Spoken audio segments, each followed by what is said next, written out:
Hi అండి, అందరికీ నమస్తే. Welcome to Anu's kitchen. ఈరోజు ఈ వీడియోలో రాయలసీమ స్టైల్ నాటుకోడి పులుసు ఎలా చేసుకోవాలో చూపిస్తున్నాను. ఈ నాటుకోడి పులుసు అన్నంలోకి, సంగట్లోకి, బగారా రైస్లోకి, అలాగే దోశ, చపాతీ, అలసంద వడల్లోకి చాలా బాగుంటుంది. ఈ వీడియోలో చూపించిన విధంగా ఒకసారి ట్రై చేయండి. చాలా అంటే చాలా బాగుంటుంది. నాటుకోడి పులుసు చేసుకోవడానికి 1/2 కిలో నాటుకోడి ముక్కలు,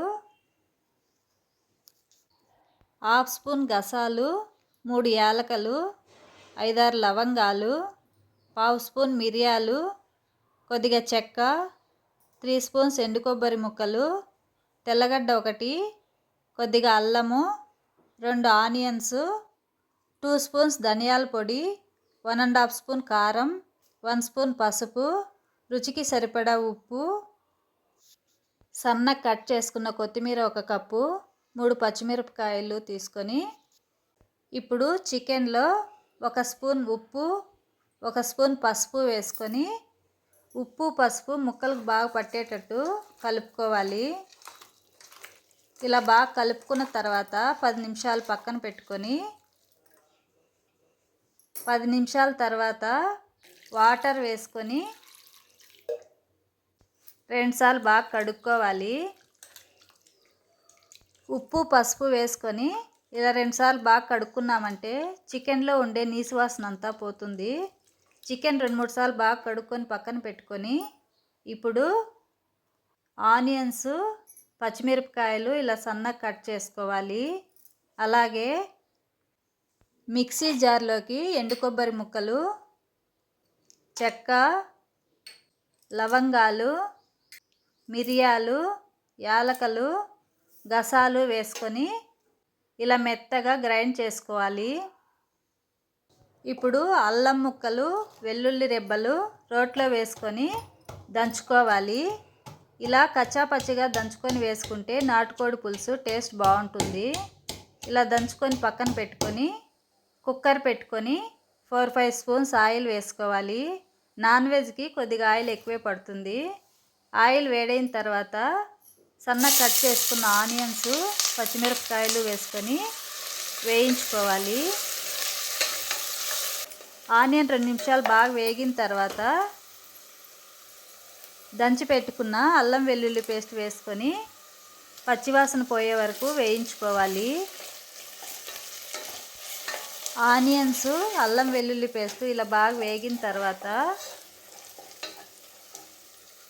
ఇప్పుడు ఇందులోకి కడిగి పెట్టుకున్న చికెన్ వేసుకొని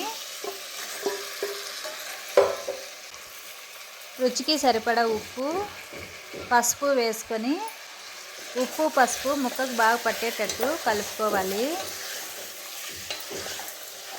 ఇలా బాగా కలుపుకున్న తర్వాత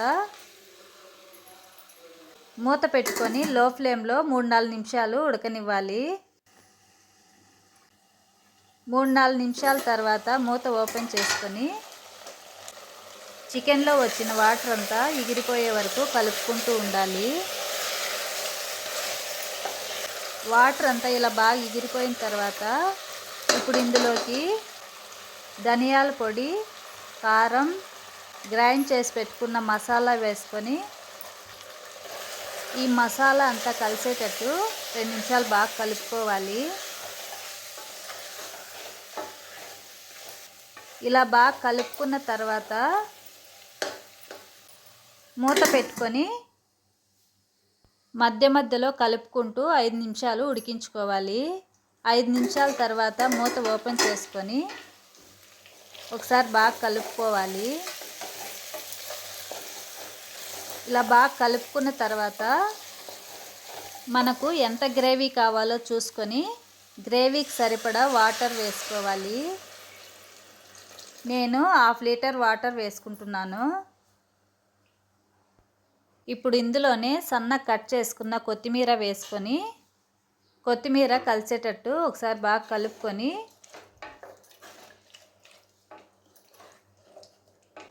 ఉప్పు కారం చూసుకొని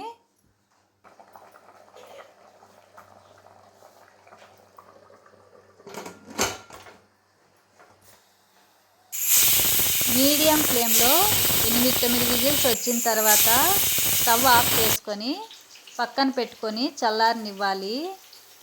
కుక్కర్ నార్మల్గా ఇలా చల్లారిన తర్వాత ఓపెన్ చేసుకొని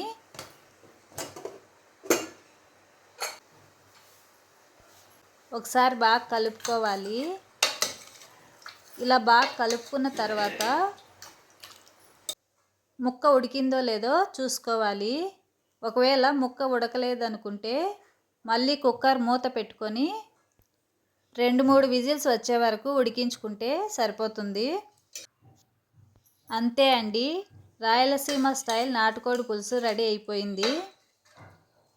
ఈ నాటుకోడి పులుసులోకి వేడివేడిగా అలసంద వడలు చేసుకొని తిన్నామంటే చాలా బాగుంటాయి. మీరు కూడా ఈ నాటుకోడి పులుసును ఒకసారి ట్రై చేసి ఎలా వచ్చిందో కామెంట్ చేయండి.